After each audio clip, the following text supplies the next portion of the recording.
Hola, buenas noches. Yo soy Nicole Díaz y por medio de este video quise explicar cómo desarrollé la infografía y pues por qué la desarrollé, digamos, como esta forma de línea de tiempo.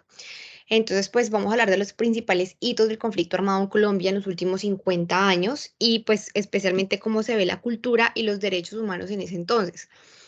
Eh, Tomé como referencia el documento que ha enviado la profesora que organizó como una línea de tiempo como con los hitos históricos más importantes.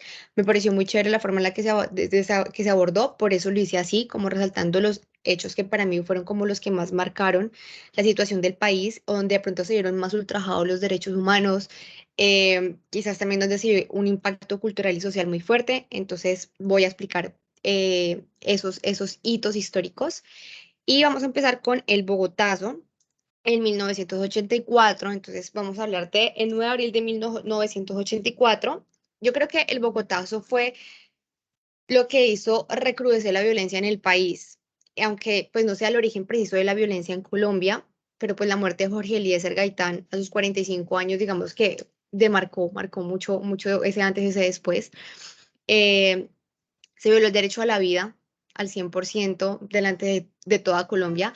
Y no solamente eso, sino que también este hecho inició el conflicto armado con más de 270.000 muertos, incluidos los NN. Pues esos cuerpos que nunca se pudieron identificar y que de pronto tampoco tuvieron ese derecho a una sepultura, a el derecho al respeto a su religión, de qué manera ellos pues, lo vivían sus familiares. De ahí nace el Frente Nacional en 1958, pues que fue una coalición entre los partidos políticos tradicionales pues, que se encontraban en ese entonces para hacerle frente al periodo pues, de violencia. Quiero hablar puntualmente del periodo de El Carnicero de Marquetalia, ya que fue como un, un apodo que le pusieron a un presidente que tuvo Colombia en ese momento, que fue el presidente de ese entonces, Guillermo León Valencia, donde pues él le ordenó una masacre en el corregimiento de Marquetalia a campesinos pues humildes que pues pedían carreteras y caminos vecinales para sacar los alimentos de aquella región. Pero pues digamos que esta operación se fue a extremos, entonces pues llevó a cabo al que el general Marta Llana, pues bombardear a los campesinos con helicópteros y pues por ahí derecho a toda la fuerza militar. Entonces digamos que lo que en el primer objetivo tenía este Frente Nacional, que era como hacerle frente, valga la redundancia, a la violencia, pues todo se fue como, al principio le hizo todo muy bonito y todo, pero después todo se fue como contradiciendo entre ellos mismos. Y de allí también se creó el movimiento de las FARC. Entonces allá también nacen las FARC, nacen como esa fuerza militar que, digamos, de una u otra forma protegía los derechos de los campesinos, ya que la política no lo estaba haciendo. Y también estaba la ventanilla siniestra del Banco de la República, también fue algo muy interesante, pues que me pareció necesario como mencionarlo. Pues durante el gobierno de López, el Banco de la República había abierto una sección especial llamada la ventanilla siniestra para recibir y limpiar las divisas recibidas por el gran contrabando pues de marihuana y toda pues la droga que se movía en ese momento, ya que sumaban pues casi un tercio total de las exportaciones del país. Entonces pues desde este momento en el Frente Nacional, donde se suponía que se estaba combatiendo con todo eso, pues pasó todo lo contrario. Se vio como la influencia aún más de lo que fue el narcotráfico, la violencia, las muertes. Y de allí pues pasamos a las FARC y el ELN. El origen de estos movimientos pues se atribuye a la exclusión social, económica y a la falta de espacio pues para la libre participación política. Lo que veníamos hablando del Frente Nacional fueron como movimientos que dijeron, bueno, el gobierno en ese entonces no nos está respetando los derechos de los campesinos, no está respetando como ciertas cosas que nosotros tenemos, pues vamos a crear nuestro movimiento. Pero eso también trajo consigo presión, traumas sociales y culturales. Digamos que los traumas también a los niños, la destrucción a la población civil, a los sectores más vulnerables, específicamente pues niños y jóvenes, y las masacres que también pues en ese momento se dieron, digamos que en una medida tan fuerte. Entonces, pues digamos que ambas guerrillas nacieron en 1964. El ELN pues está impulsado por la Revolución Cubana y las FARC por la violencia pues contra los liberales y contra lo que se vivía en ese momento políticamente. Entonces, digamos que la principal fuente de financiación del ELN había sido las extorsiones a las industrias petroleras, mientras que las FARC se involucraban directamente con el narcotráfico. Y pues ambas tenían en común la práctica del secuestro con fines económicos y políticos. De allí vamos con la bonanza del narcotráfico. Yo creo que eso es uno, tanto como el Bogotazo como la bonanza del narcotráfico fueron periodos que realmente como que marcaron mucho la situación del país. El país se convierte en cultivador y exportador del cannabis, entre otras drogas. Surgen los carteles más fuertes del narcotráfico, Pablo Escobar, el cartel de Medellín, el cartel de Cali. Y no solamente surgen carteles como, listo, vamos a exportar drogas, sino también era la guerra entre los carteles que se llevó consigo mucha gente. También hay que tener en cuenta que Pablo Escobar estaba también muy metido en cuestiones de política y pues él era el cuento del que no está conmigo, está contra mí, entonces con él se llevó consigo cantidad de muertes en esa época, pues el impacto social, político, económico y cultural que también hubo y hoy en día también hay porque pues de una u otra forma tristemente Colombia es un país que lo estigmatizan mucho por el Pablo Escobar y por su época del narcotráfico. Entonces, de la bonanza del narcotráfico, llega la toma del Palacio de Justicia. eh, Eso fue el miércoles 6 de noviembre de 1985. Entonces, pues, un comando especial de guerrilleros llamado el Movimiento M-19, conformado por 35 hombres y mujeres, tomó la sala del Palacio de Justicia. En un principio, ellos decían que era la Operación Antonio Nariño por los derechos del hombre, ya que, pues, según este movimiento, no se estaban respetando sus derechos, pero ellos hicieron todo lo contrario, porque digamos que esto dejó un saldo final de 98 muertos y 11 personas desaparecidas.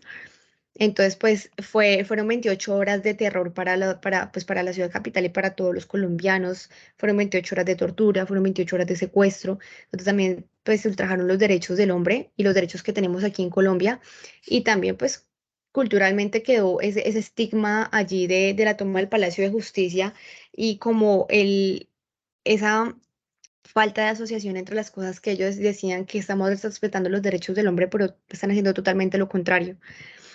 De allí venimos con la muerte de Galán.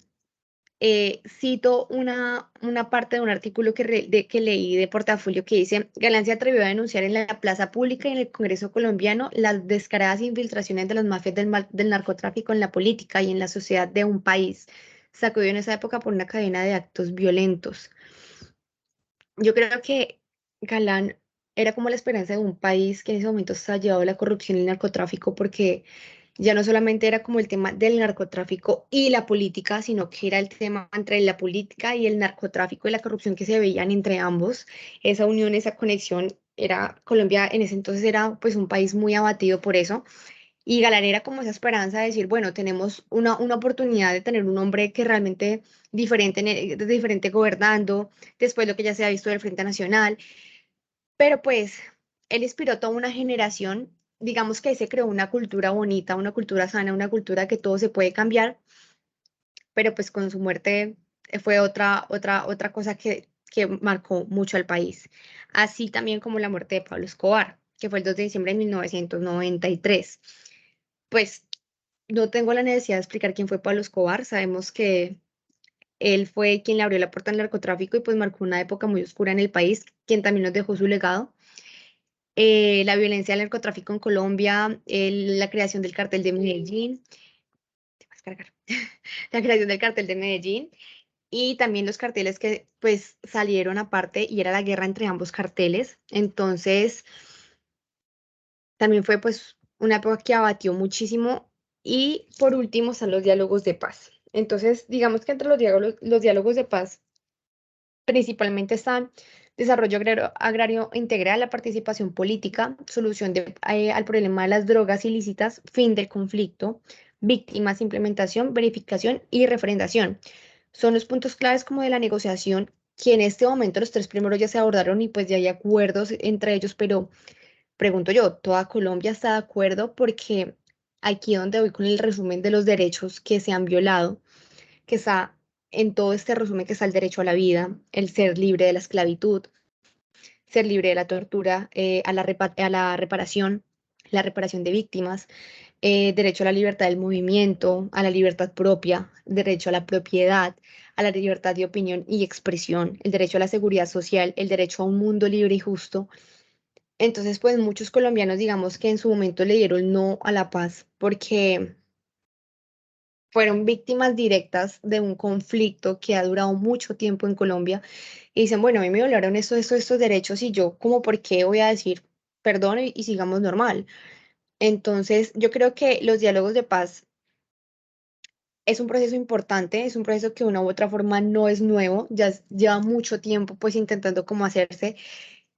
Considero personalmente, en mi punto de vista, que es necesario pues intentar decirle no a la guerra, es necesario llegar a acuerdos, pero sin dejar a un lado la reparación de víctimas, sin dejar a un lado a esas personas que fueron víctimas directas del conflicto, tantas masacres que se vivieron, tantas muertes, tantos atentados, tantos momentos donde las personas pues no podían, hasta tenían miedo de viajar porque los secuestraran, tantas pescas milagrosas, tantos momentos históricos que han pasado, digamos que en esos 50, 60 años, que es tan difícil decir voy a dejar a un lado, así que así como considero que es importante los diálogos de paz y considero que es mucho mejor tenerlos pues trabajando por un país mejor a tenerlos en contra de un país mejor, también es necesario intentar prevalecer esos derechos que las personas y que las víctimas que aún están, pues sientan que el gobierno los está respetando. Así que, pues, por eso quise hacer la infografía de esta manera, como hacer como una conexión tipo línea de tiempo con los hitos más importantes, de qué manera pues influyó culturalmente y listo. Muchas gracias.